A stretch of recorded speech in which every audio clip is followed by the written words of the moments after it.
Hello दोस्तों, नमस्ते, प्रणाम। मैं घूंघट वाली 960 अपने यूट्यूब चैनल में आप सभी का स्वागत करती हूँ। तो दोस्तों, आज मैं सुनाने जा रही हूँ बहुत ही प्यारा सा एक चुटकुला नाच गीत। और गीत कैसी लगेगी कमेंट में ज़रूर बताइएगा। चैनल को आगे बढ़ाइएगा दोस्तों। आज बहुत ज़ोरों के साथ जुकाम हुआ है और गला सही नहीं चल रहा है। अगर कोई दिक्कत हो, कमी हो तो उसके लिए माफ़ी आप सबसे। फिर भी प्यार दुलार देना, क्योंकि मेहनत मैं कर तो रही हूँ, गला चाहे जैसा भी हो। हे निमिया काहे के तीती तोहरी पतिया, हे निमिया काहे के तीती तोहरी पतिया।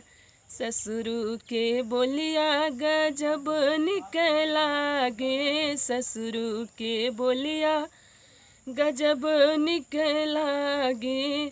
सासू के बोलिया करे जे मोरे लागे, सासू के बोलिया करे जे मोरे लागे।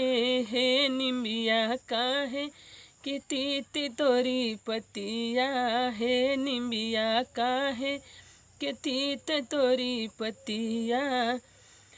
जेठवा के बोलिया गजब निकला गे, जेठवा के बोलिया गजब निकला गे। जेठनी के बोलिया करे जे मोरे लागे, जेठनी के बोलिया करे जे मोरे लागे। हे निमिया काहे के तीती तोहरी पतिया, हे निमिया काहे के तीती तोहरी पतिया। देवरा के बोलिया गजब निकला गे, देवरा के बोलिया गजब निकला गे। देवरनिया के बोलिया करे जे मोरे लागे, देवरनिया के बोलिया करे जे मोरे लागे।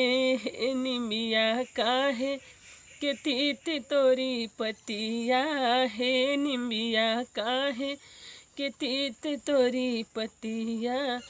पियवा के बोलिया गजब निकला गे, पियवा के बोलिया गजब निकला गे। सवतिन के बोलिया करे जे मोरे लागे, सवतिन के बोलिया करे जे मोरे लागे। हे निमिया काहे के तीती तोरी पतिया, हे निमिया काहे के तीती तोरी पतिया। तो दोस्तों, था मेरा प्यारा सा एक चुटकुला नाच गीत।